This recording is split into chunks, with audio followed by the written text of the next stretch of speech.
ce matin, nous allons continuer notre série d'études, d'enseignement. Nous allons continuer ce matin dans Jean chapitre 5. Nous allons lire du verset 1 au verset 18. Dans Jean chapitre 5, verset 1 à 18.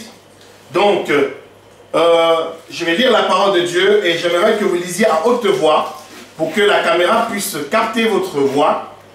Ok? Donc, je vais commencer d'abord. Après cela, il y eut une fête des Juifs et Jésus monta à Jérusalem.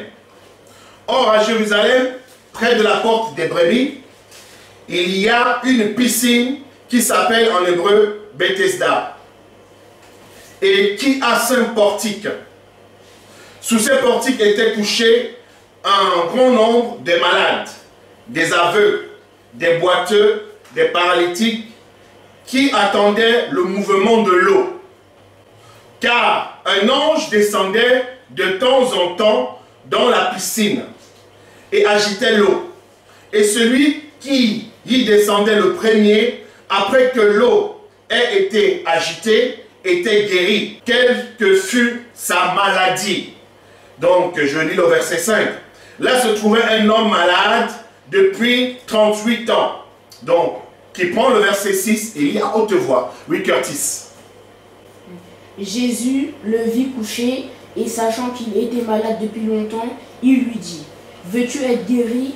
L'infirme lui répondit, « Seigneur, je n'ai personne pour me plonger dans la piscine quand l'eau est agitée et pendant que j'y vais, un autre descend avant moi. » « Lève-toi, lui dit Jésus, prends ton brancard et marche. » Aussitôt cet homme fut guéri. Il prit son brancard et se mit à marcher. C'était un jour de sabbat. Les Juifs dirent donc à celui qui avait été guéri, c'est le sabbat. Il ne t'est pas permis de porter ton brancard. Il leur répondit, celui qui m'a guéri m'a dit, prends ton brancard et marche. Amen. Verset 13. Verset 12. Ils lui demandèrent qui est l'homme et qui t'a dit prends ton brancard et marche. Mais celui qui avait été guéri ne savait pas qui c'était, car Jésus avait disparu dans la foule qui était à cet endroit. Quelque temps plus tard, Jésus le retrouvera dans le temple et lui dit, te voilà guéri, ne pêche plus, de peur qu'il ne t'arrive quelque chose de pire. Continue. Cet homme s'en alla annoncer aux Juifs que c'était Jésus qui l'avait guéri. Très bien, tu t'arrêtes là. Verset 16, Léa. C'est pourquoi les Juifs poursuivaient Jésus et cherchaient à le faire mourir, parce qu'il avait fait cela le jour du sabbat. Cependant, Jésus lui répondit, « Mon Père est à l'œuvre jusqu'à présent. Moi aussi je suis à l'œuvre. Voilà pourquoi les Juifs cherchaient encore plus à le faire mourir. Parce que non seulement il violait le sabbat, mais il appelait aussi Dieu son propre Père, se faisant lui-même égal à Dieu. Très bien, on s'arrête là. Alors, le thème du message, j'aime bien donner un thème à un message. Voici, tu as été guéri. Le thème du message, c'est voici, tu as été guéri. C'est le thème du message ce matin. Voici. Et c'est Jésus qui parle à ce paralytique. Voici, tu as été guéri. Vous savez, l'évangile a été mal enseigné à beaucoup de chrétiens. Mais l'évangile a été mal enseigné par des gens aussi qui n'avaient pas, non seulement pas été envoyés, aussi qui n'avaient pas eu l'appel d'enseignants. Et aujourd'hui aussi, on va dire que il y a aussi des gens qui ne lisent pas la parole de Dieu. Parce que si moi j'enseigne un mauvais évangile, ou si j'enseigne mal la parole de Dieu, si toi tu ne lis pas pour comprendre, pour voir que ce que j'enseigne est à côté, que ce que j'enseigne n'est pas vrai, comment est-ce que tu sauras que ce que j'enseigne est vrai ou faux si tu ne lis pas? Donc vous devez lire. Parce que si vous êtes mal formé, si vous êtes mal enseigné, Un mauvais enseignement que tu reçois. Toi, demain, tu vas le donner à quelqu'un d'autre. C'est-à-dire que tu vas aussi lire la Bible, ou tu vas dire, mon pasteur a dit. Et tu vas enseigner, tu vas continuer dans ça, et tu vas grandir, tu es un homme, tu as des enfants, tu leur donnes aussi un mauvais enseignement, ainsi de suite. Le mauvais enseignement va se perpétuer sur plusieurs générations, alors que la parole de Dieu est sous nos yeux. Et nous pouvons lire. Et je vais dire une autre chose, que beaucoup de gens parlent de l'esprit. Ils disent, oui, mais la parole de Dieu est esprit. Mais non, avant de parler de l'esprit, on parle de l'écriture, de ce qui est écrit. Car c'est ce qui est écrit qui a révélé ce qui est esprit. Parce que s'il n'avait pas été écrit qu'au commencement, Dieu créa les cieux et la terre était informe et vide, et les ténèbres se mouvaient, et l'Esprit de Dieu se mouvait au-dessus des eaux. Mais ça, c'est une écriture. Donc il a fallu que quelqu'un ait une seule révélation et qu'il écrive, et que toi tu le lises. C'est ça aujourd'hui. C'est ce que nous devons comprendre. Nous devons d'abord comprendre ce qui est écrit, maintenant d'aller dans ce qui est dans l'esprit. Mais il y a des gens qui sont dans l'esprit et ne connaissent même pas ce qui est écrit. Je m'adresse à vous aujourd'hui, à cette génération, à cette jeunesse qui lisait de moins en moins la Bible, qui lisait de moins en moins les Saintes Écritures, qui passait beaucoup votre temps au téléphone et que vous ne lisez pas la parole de Dieu. Si vous grandissez étant chrétien, juste chrétien parce que vous êtes baptisé de nom, et si vous ne lisez pas la parole de Dieu, si vous n'approfondissez pas la lecture de la parole de Dieu, vous allez juste avoir ce qu'on vous enseigne. Et si j'ai mal enseigné, vous allez donner un mauvais enseignement à quelqu'un d'autre. Vous allez transmettre le mauvais enseignement, et demain quand vous serez des parents, vous aurez des enfants mariés, vous allez dire la même chose. Qu'est-ce qui est écrit ici? Il est écrit qu'après cela, il y eut une fête des Juifs. Alors, je vous dis une chose, que Jésus, quand Jésus parle, il s'adresse aux Juifs. Jésus dit que je suis venu pour les Juifs.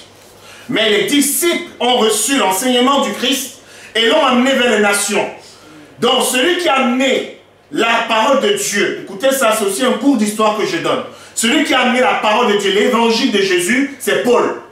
Et l'évangile de Jésus est venu comment en Afrique? C'est venu d'abord en Europe. Et c'est les Européens, dans les temps de colonisation, qui l'ont amené en Afrique. Et c'est comme ça qu'on a reçu l'évangile. Et c'est ça qui est la vérité. Donc, Jésus ici s'adresse aux Juifs. Il ne s'adresse pas à toi. Mais seulement ce qui va se passer, c'est que la suite de ces enseignements ont été enseignés par ces apôtres. Donc on a les deux principaux apôtres. On a Pierre, on a Paul. Pierre qui est resté pour les Juifs et Paul qui était pour les gentils, pour les païens. C'est-à-dire que nous autres, qui ne sont des non-juifs, ils ont continué le même enseignement. Donc ce que je vais dire aujourd'hui, bien qu'ici Jésus s'adresse aux Juifs, mais ça veut dire qu'aujourd'hui, quand on va le lire, tu vas considérer que cela s'applique aussi à toi. Est-ce que vous m'entendez ce matin? Or, à Jérusalem, près de la porte des brebis, c'est toujours en Israël, ce n'est pas en Afrique ni en France. Il y a une piscine qui s'appelle en hébreu Bethesda et qui a 5 portiques. Sous ces portiques étaient couchés un grand nombre de malades. Donc, des gens en Israël, qui est le peuple de Dieu, où Dieu agissait avec puissance, mais Dieu a cessé d'agir à cause des iniquités, à cause du fait que Israël s'est détourné de Dieu. Donc on avait beaucoup de malades. Et les gens allaient chercher quoi? La guérison. Tout le monde veut la guérison. Chacun, toute personne qui est malade, qui a un problème, veut être guéri. Que tu sois juif, que tu sois non-juif, tu as besoin d'être guéri. Quand tu es malade, tu as besoin d'une solution à ton problème quand tu as un problème. Donc ces gens-là, il y avait un très grand nombre de malades. Voilà comment on les cite. Il y a des aveugles. Donc l'aveugle, être aveugle qu'on ne voit pas, ce n'est pas une bonne chose. Ça te gâche la vie et tu n'es pas comme tous les autres dans la société. Tu es rejeté de la société. Les aveugles sont souvent des mendiants dans ce temps-là. Et ça a continué. D'accord? Des boiteux. Donc, je ne donne pas de discrimination. Dans leur temps, quand tu étais boiteux, tu étais discriminé. Tu n'es pas comme les autres parce que tu es infirme. Aujourd'hui, vous voyez même dans les sociétés aujourd'hui, on impose aux employeurs de ne pas, c'est-à-dire que si un boiteux se présente pour un poste, s'il peut remplir les conditions, tu ne peux pas le refuser parce qu'il est boiteux. Tu peux le refuser parce qu'il est infirme. S'il répond aux critères, si tu refuses, c'est de la discrimination. Donc vous comprenez que ces gens étaient discriminés. Il y avait des paralytiques. Donc les gens sont paralysés dans tous les sens. Être paralysé, c'est que tu as une partie de ton corps qui ne fonctionne pas comme il faut et qui attendait le mouvement de l'eau. Ils attendaient le mouvement de l'eau. Donc ils étaient à côté d'une piscine. Donc, qu'est-ce qui se passait? Je ne veux pas vous expliquer. On va lire ce que je lis. Je ne veux pas vous dire inventer quelque chose. Ils attendaient quel mouvement de l'eau? Pourquoi ils étaient à côté du mouvement de l'eau? Voilà comment on comprend la parole de Dieu. C'est la suite de ce qu'on lit. Car un ange descendait de temps en temps dans la piscine. Alors ici, je ne fais pas de grandes théories. Un pasteur peut venir ici, commence à enseigner des grandes théories et on parle de l'ange qui descend dans la piscine. Non, l'évangile, on le prend simplement. Comme je suis en train de lire, c'est comme ça que tu le prends.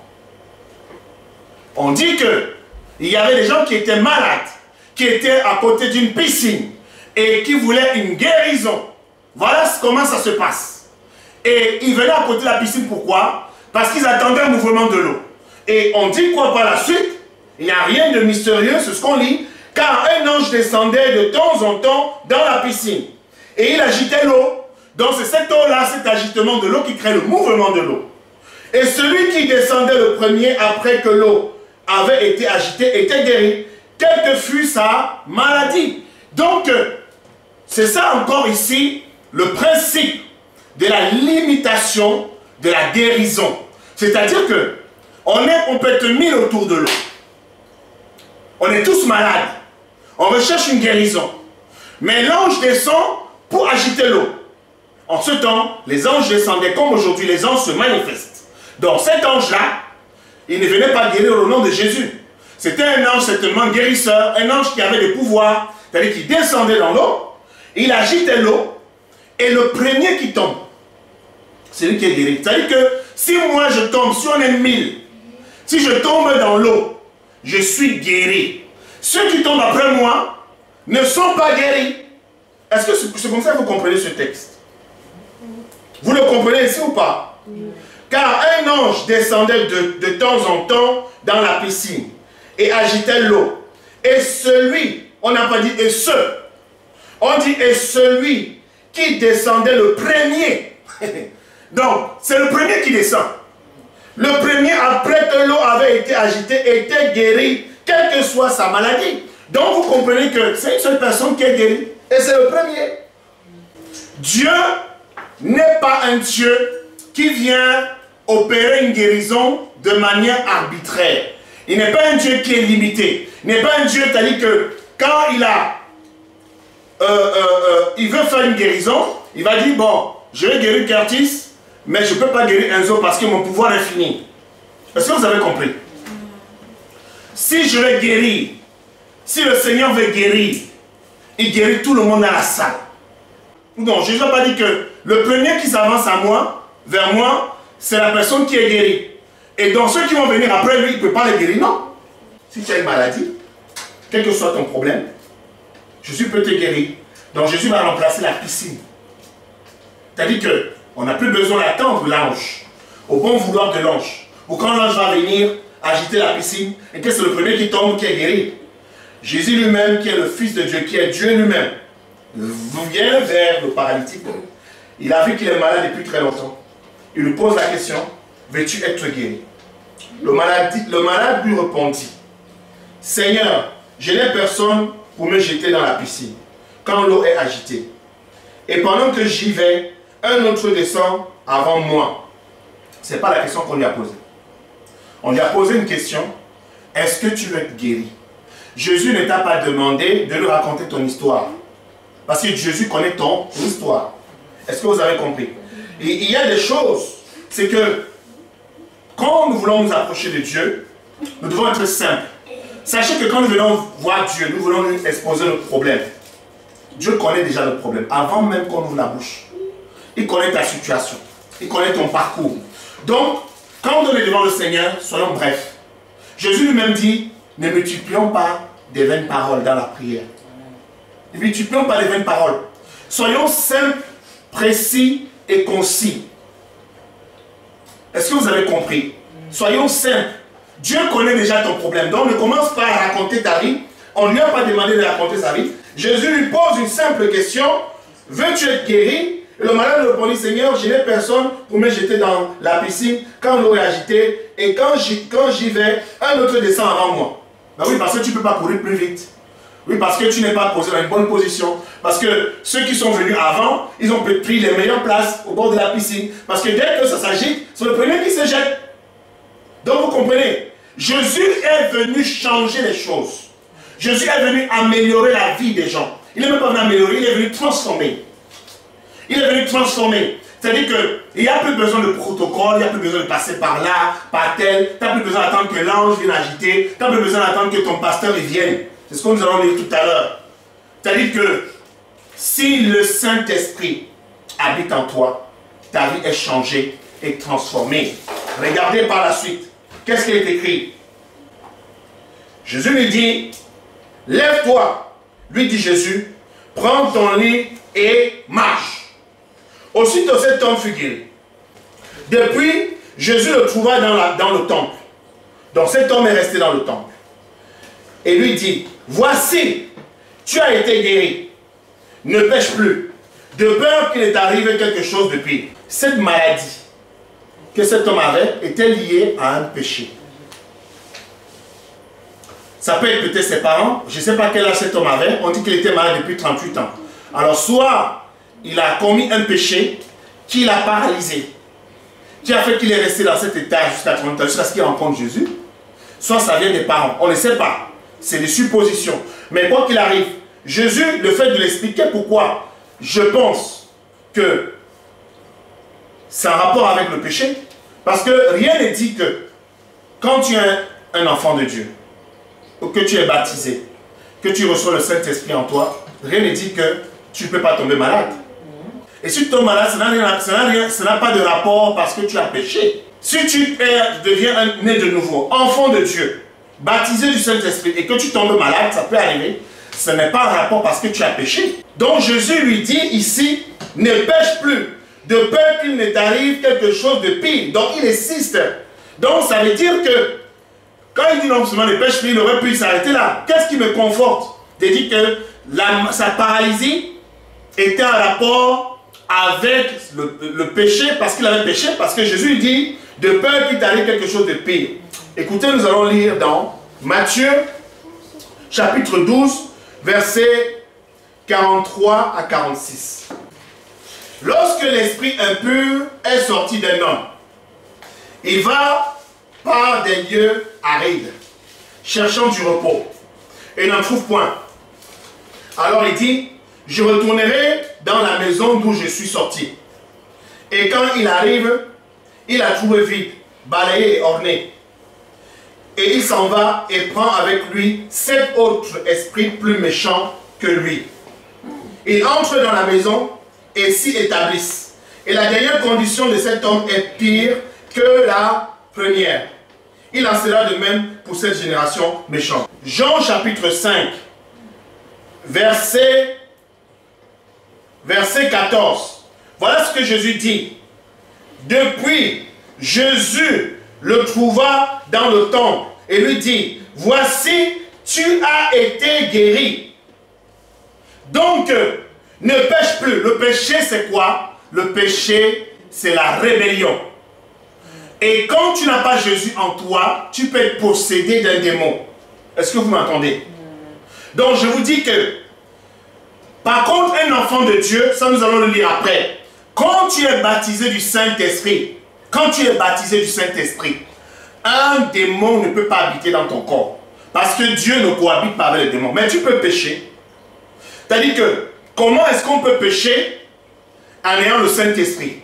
C'est-à-dire que tu vas être habité par les mauvaises pensées. C'est-à-dire que Satan va exercer sur toi une influence. Il va te pousser à pécher. Je vous donne un exemple, c'était comme au jardin d'Éden. Au jardin d'Éden, Adam et Ève n'avaient pas encore péché. Le péché n'habitait pas en eux. Est-ce que vous avez compris? Mais ils ont été exposés, ou se sont exposés. C'est-à-dire que dès le moment où ils ont commencé à parler, le Satan a commencé à utiliser un langage de séduction. Et qu'Ève est tombée dedans. Et c'est quand elle a mangé que le péché est entré en elle. Donc, la même chose pour un enfant de Dieu. Quand tu es un enfant de Dieu, Satan vient toujours te parler. Il est autour de toi. Il n'est pas en toi, mais il est autour de toi. Donc, tu n'es pas possédé, mais il peut exercer sur toi une oppression. Il peut exercer sur toi, il peut te pousser à faire des choses qui ne sont pas bonnes. C'est ce que nous avons vu la dernière fois, quand Paul dit que je hais ce que je fais. Et je fais ce que je n'aime pas. C'est-à-dire que il sait que Paul sait qu'il est enfant de Dieu, il sait qu'il est baptisé du Saint-Esprit, mais il commet des péchés. Et quand il les fait, il n'aime pas. Or, ce n'est pas pareil pour cet homme-ci. Cet homme-ci, il n'a pas encore rencontré le Seigneur. Jésus l'a guéri. Parce que Jésus a guéri les gens, sans que ces gens deviennent réellement ses disciples. Donc Jésus est en train de lui dire que je veux que tu deviennes mon disciple. Est-ce que vous avez compris? Parce que la meilleure façon d'être protégé d'une maladie démoniaque comme celui-ci, c'est que tu donnes ta vie à Jésus. Quand tu as donné ta vie à Jésus et que le Saint-Esprit vient habiter en toi, le démon ne peut plus te posséder. Or, c'est ce qui ramène dans ce que nous allons lire tout à l'heure, dans Matthieu chapitre 12, versets 43 à 46, et qui nous ramène, qui confirme Jean 5, verset 14, qui dit que voici, tu as été guéri, ne pêche plus. C'est-à-dire que sa maladie a un rapport avec le péché. De peur qu'il ne t'arrive quelque chose de pire. De peur qu'il t'arrive quelque chose de pire. Alors quelque chose de pire, c'est quoi? C'est que lorsqu'un esprit impur est sorti d'un homme, parce que Jésus-Christ, quand il a dit, prononcer, Jésus ne guérissait jamais au nom de Jésus. Il ne prononce pas son nom. Vous n'avez jamais entendu Jésus dire, je t'ai guéri au nom de Jésus. Mais moi, je prononce que je t'ai guéri au nom de Jésus, parce que je prends le pouvoir qui m'a été donné par Jésus. Je prononce le nom de Jésus. Mais Jésus ne guérit pas au nom de Jésus. Jésus, lui, prononce une parole. Il dit que lève-toi et marche. Donc il a dit à ce paralytique, lève-toi et marche. Et cet homme malade s'est levé, il a pris son lit et il a marché. Mais il n'avait pas donné sa vie au Seigneur. Parce que Jésus était parti. Il ne savait pas qu'il avait guéri. Maintenant que Jésus se présente à lui, je lui dis que ne pêche plus. Parce que le péché nous sépare de Dieu. Le péché nous sépare de Dieu. Et le péché nous amène à la mort. Le péché nous crée des problèmes. En plus, quand tu pêches et que tu n'as pas le Saint-Esprit en toi, tu t'exposes. Parce que le démon aime le corps qui n'est pas habité. Voilà ce qui se passe ici. Lorsque l'esprit impur est sorti d'un homme, donc ça veut dire qu'un esprit impur habite le corps de l'homme. Comme Dieu habite ton corps par le Saint-Esprit. C'est pour ça que je dis que quand tu te baptises, dès que tu es baptisé, c'est que la repentance. Il faut que tu aies le baptême du Saint-Esprit. Quand le baptême du Saint-Esprit, quand le Saint-Esprit vient habiter en toi, Dieu fait sa demeure dans ta vie. Lisons Éphésiens chapitre 4, verset 30. Éphésiens chapitre 4, verset 30. Je vais lire la parole de Dieu. Éphésiens 4, verset 30. Il est écrit, n'attristez pas le Saint-Esprit de Dieu, par lequel vous avez été scellés pour le jour de la rédemption. Donc, on parle de sceller. Quand Dieu scelle, c'est lui qui décèle après. Ça veut dire que, quand tu reçois le Saint-Esprit dans ta vie, tu es scellé. Même si tu pêches, lui il reste là. J'avais déjà enseigné dessus. Donc, ça veut dire que, au jour de la rédemption, au jour du jugement, c'est le Saint-Esprit qui va rendre compte de nos œuvres, de la manière dont nous avons vécu. C'est le Saint-Esprit qui va nous confirmer en plus encore devant Dieu que nous sommes enfants de Dieu. C'est pour ça que Jésus, en ce moment, pour les gens qui l'auront rejeté, il va se déceler. Il est écrit que si nous sommes infidèles, lui demeure fidèle. Il reste attaché à nous. Mais ton infidélité, à la fin, tu vas le payer. Jésus te dira que tu as été tout le temps infidèle. Moi, je suis resté fidèle à toi. Je suis resté attaché à toi. Alors que toi, tu allais faire des mauvaises choses tout le temps. Mais moi, je suis resté, moi, je ne t'ai pas quitté. Donc, le Saint-Esprit reste dans le corps. Comme le Saint-Esprit habite dans un corps humain, l'Esprit Saint habite. Ici, on parle de l'Esprit impur. Vous avez vu? Il y a deux. Il y a Esprit impur et Esprit Saint. Donc, quand tu es enfant de Dieu et que tu reçois le baptême du Saint-Esprit, l'Esprit Saint vient habiter en toi. Le truc, c'est que l'Esprit Saint ne peut pas quitter. Il reste. C'est l'inverse. L'Esprit impur, par contre, on peut le chasser. Parce que pourquoi on peut chasser l'Esprit impur? Dites-moi, pourquoi on peut chasser un esprit impur? Qui peut répondre? Parce que Jésus est là. Non. Pourquoi un esprit impur, on peut le chasser d'un corps? Pourquoi est-ce que Dieu, quand il vient habiter une maison, quand le Saint-Esprit vient habiter ta maison, c'est-à-dire que déjà pour recevoir le baptême du Saint-Esprit, il faut être disposé. Le baptême du Saint-Esprit ne vient que quand on est disposé. Quand on a envie de le recevoir, c'est comme une conception, j'ai déjà enseigné dessus. Donc il faut désirer le Saint-Esprit. Quand le désir adamant, il vient en nous. Donc maintenant quand le Saint-Esprit vient habiter en toi, pourquoi on ne peut pas l'enlever? Pourquoi on parle de sceller? Parce que quand il vient habiter en toi, il est scellé, on ne peut pas l'enlever. C'est au jour de la rédemption. Parce que le Saint-Esprit, c'est Jésus qui vient habiter dans ta vie. Et il marche avec toi tous les jours, il sait tout ce que tu fais tous les jours.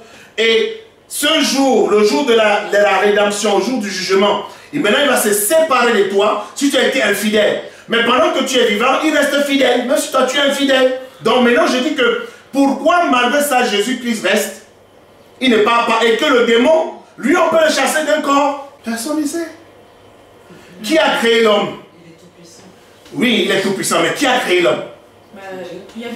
C'est parce que le corps de l'homme appartient à Dieu. C'est sa propriété.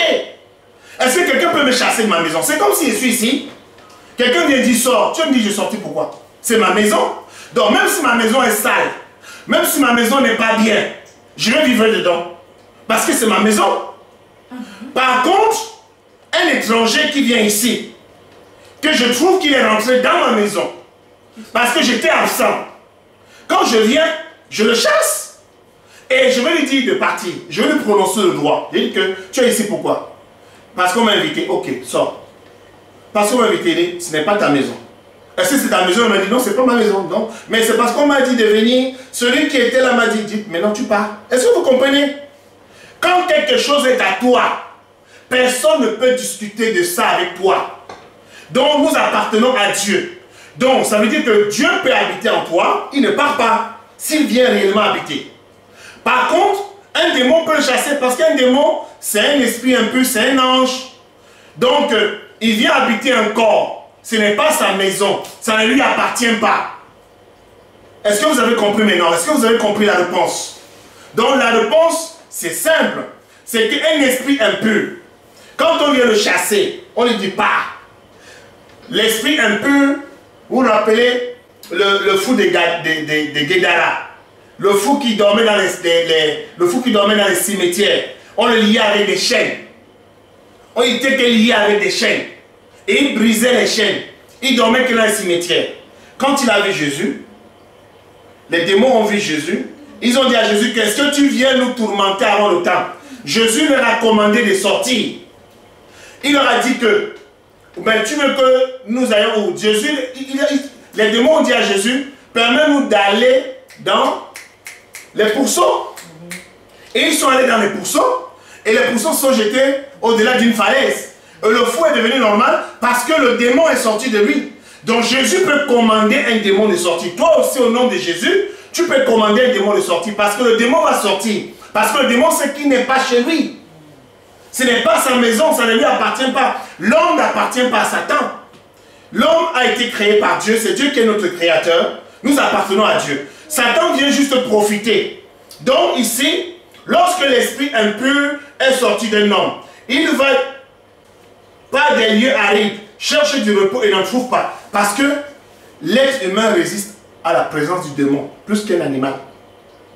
Regardez les démons qui étaient des légions. Quand Jésus leur a demandé, vous êtes qui? Il dit qu'on nous appelle légions. Nous sommes plusieurs. Ils sont entrés dans les pourceaux. les poussons sont morts.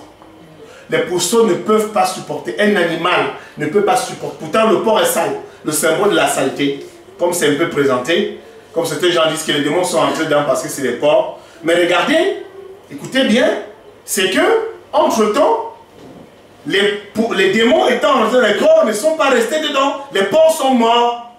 Or, pourtant, ces démons habitaient le corps de l'homme depuis longtemps et cet homme n'est pas mort. Donc, vous voyez que l'homme peut contenir l'esprit en plus du sien. L'homme peut contenir l'esprit de Dieu en lui et l'homme peut contenir des démons qui soient des centaines de milliers de démons. Il peut les contenir en lui. C'est un état, c'est un aspect extérieur qui manifeste le nombre de démons qui habitent en toi. Donc, quand il est chassé, lorsque l'esprit impur est sorti d'un corps, il va vers des lieux arides. Parce que l'esprit va dans les lieux arides, des déserts, des trucs comme ça. Il ne trouve pas de place. N'ayant pas trouvé de place, il veut chercher un repos. Pourquoi pas du repos? Un démon n'est jamais en repos. Vous avez compris? Le démon ne connaît pas le repos.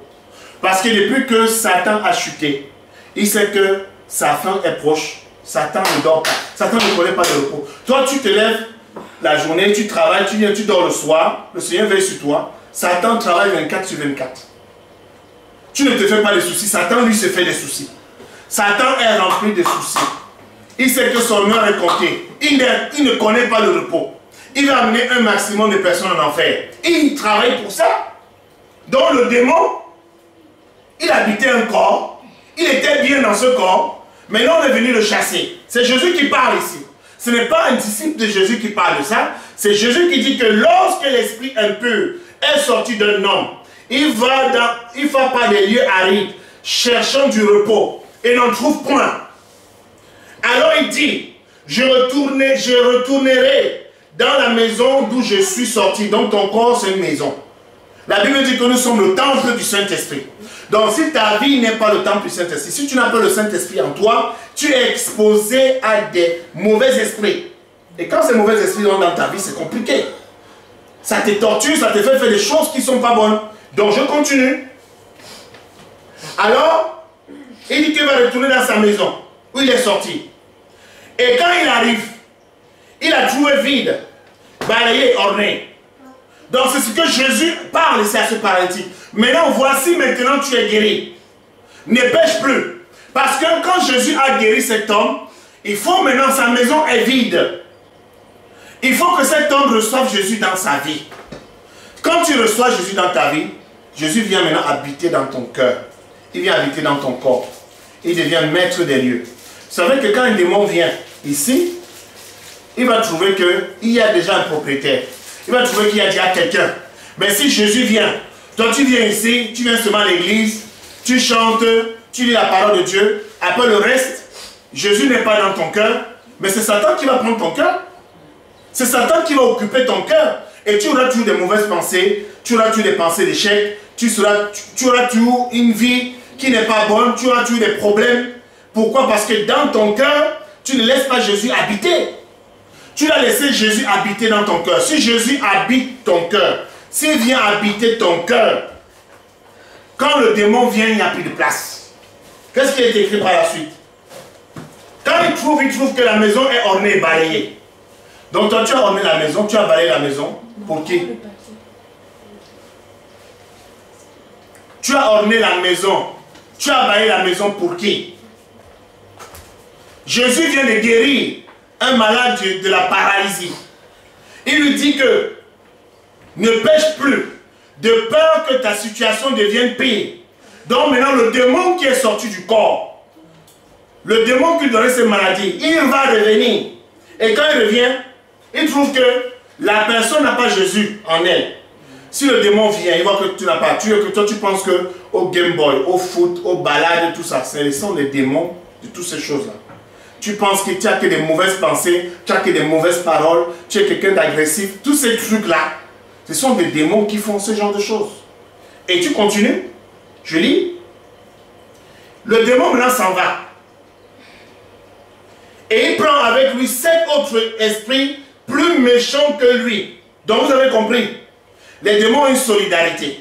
C'est-à-dire que tout à l'heure on l'a chassé. Quand on l'a chassé, il était seul. C'est comme toi, par exemple, tu es avec tes potes, tu n'es pas avec tes potes, tu balades, il y a des gars qui viennent t'agresser, tout ça là. Tu dis que non, je ne suis pas d'accord. Tu vas appeler tes potes du quartier. Ils viennent nombreux pour faire la bagarre. C'est comme ça que les démons aussi font.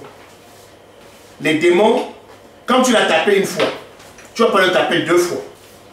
Quand tu l'as tapé une fois, c'est-à-dire que tu l'as fait sortir. Quand il va faire maintenant, quand il revient au même endroit, il voit que c'est là qu'il habitait et que toi tu l'as chassé et entre-temps tu l'as chassé, tu n'as rien fait. C'est-à-dire que tu n'as pas comblé. Parce que soit on comble, soit ta vie est comblée par la vie de Dieu, soit c'est Dieu qui habite en toi, ça c'est le démon. C'est simple. Tu ne peux pas être au milieu, tu ne peux pas dire que je ne veux pas du diable, je ne veux pas de Dieu. Non, il faut choisir. Il faut que tu choisisses qui tu veux qui habite dans ton cœur aujourd'hui. Qui est-ce que tu veux qui habite dans ta vie aujourd'hui? Tu dois choisir. Et il dit qu'il s'en va, il prend avec lui 7 autres esprits plus méchants que lui. Donc maintenant il va prendre les gens plus méchants. Il dit que moi j'ai été gentil, on m'a fait sortir. Maintenant je vais chercher quelqu'un, je vais chercher 7 autres. Il vient pas avec un, il vient avec 7 plus méchants que lui. Il entre dans la maison, ils s'y établissent. Et la dernière condition de cet homme est pire que la première. Il en sera de même pour cette génération. Est-ce que vous avez compris? C'est ce que je voulais te dire ce matin. Jésus s'adressait aux Juifs. Maintenant, quand il dit qu'il sera de même pour cette génération, ce que Jésus a enseigné, ses apôtres l'ont aussi enseigné, cela s'applique à nous. Parce que d'un moment, nous disons que nous sommes chrétiens. D'un moment, nous disons que nous recevons le Seigneur, il faut que nous soyons des vrais chrétiens. Nous ne devons pas être des faux chrétiens. C'est-à-dire que nous sommes juste des chrétiens de non, tu viens juste parce que tu viens le dimanche, tu chantes. Non, c'est ça chrétien. Non. Être chrétien, c'est que tu laisses le Seigneur habiter. Tu peux être en colère, tu peux te fâcher, oui, mais le démon n'habite pas en toi, tu contrôles. Quand le Saint-Esprit habite en toi, tu contrôles. Mais si le Saint-Esprit n'habite pas en toi, c'est l'esprit impur. Et un esprit impur, quand on l'a chassé, il devient encore plus dangereux. Il devient encore plus méchant. C'est pour ça que vous voyez, dans le monde entier, vous voyez tout ce qui se passe, il n'y a que des mauvaises choses. Les gens font des choses, mais ce n'est même plus des choses crades, mais ils font des choses terribles, c'est abominable. Des hommes, des femmes, tout ça c'est abominable. Les gens couchent avec les animaux, les hommes couchent entre eux, les femmes couchent entre elles, et les enfants ne respectent plus leurs parents, ils tapent même sur leurs parents, ils font toutes sortes de choses. À cause de quoi? Parce que le démon sont venus habiter. Et quand on dit que la condition de cette personne devient pire, c'est-à-dire que cette fois-ci pour te délivrer, ça va être compliqué. C'est pour cette raison que il y a des moments même pour prier pour des gens, il faut être sûr avant de délivrer quelqu'un d'un démon qu'il faut que la personne soit sûre que la personne va vraiment donner sa vie au Seigneur. Parce que si on chasse le démon, il sort. Si le démon là est sorti et que la personne ne donne pas sa vie au Seigneur, quand le démon revient, il se rend compte qu'on l'a chassé, ils vont chercher. C'est la parole de Dieu. Est-ce que vous avez compris? C'est la parole de Dieu. Donc, vous avez compris ce matin, je vais m'arrêter là. Nous devons appliquer la parole de Dieu dans notre vie. Jésus dit, voici, tu as été guéri. Ne pêche plus, de peur qu'il ne t'arrive quelque chose de pire. C'est pire. Ne pêche plus. Et tu vois, quand tu viens même ici le dimanche, le démon n'aime pas ça. Donc si tu viens en plus de ça et que tu vas t'amuser après, le démon dit que donc toi quand tu vas à l'église, c'est pour t'amuser. Les 2 heures là où tu vas à l'église, il fallait me consacrer ce temps-là. Il te torture encore. Il te cause des problèmes. C'est pour ça que je dis que quand on veut faire les choses de Dieu, il faut être sérieux. Il faut vraiment bien les faire. Et il faut demander au Seigneur Jésus de nous aider. Quand tu n'arrives pas, comme ce paralytique qui n'arrivait pas, les gens tombaient dans la piscine avant lui. Chacun prie dans son cœur de ce que tu veux que Jésus fasse pour toi aujourd'hui. Tu pries. J'ai transmis ta parole telle que je l'ai reçue. J'ai transmis ta parole telle que je l'ai lue. Je te remets mes jeunes frères, mes jeunes sœurs, mes sœurs et tous ceux qui vont me suivre à travers ce média, le Chant de Dieu TV. Seigneur, touche les cœurs qui ont entendu ce message et transforme leur vie au nom de Jésus. Tu connais les besoins de chacun, tu connais les craintes, tu connais les peurs. Mais aussi tu sais si nous sommes sincères. Tu sais que si nous sommes sincères, tu peux changer nos vies et que tu peux transformer nos vies. Nous savons que nous ne pouvons rien faire sans toi. Mais tout ce que tu nous demandes, c'est la sincérité. Nous t'exposons nos cœurs ce matin. Nous te prions, mon Dieu, mon roi, mon Seigneur, d'ouvrir nos vies, de transformer nos vies ce matin. Transforme, Seigneur, ce qui reste à te transformer. Fais évoluer ce qui doit être évolué. Solidifie ce qui doit être solidifié. Restaure ce qui doit être restauré au nom de Jésus. Que ton nom soit glorifié. Je te remets notre semaine. Sois avec nous comme tu l'as toujours été. Garde-nous, garde nos pas. Dévance-nous dans toutes choses. Envoie tes anges autour de nous pour nous protéger. Merci Père Céleste. Que ton nom soit glorifié. Au nom de l'Éternel. Au nom de Jésus, nous avons prié. Amen.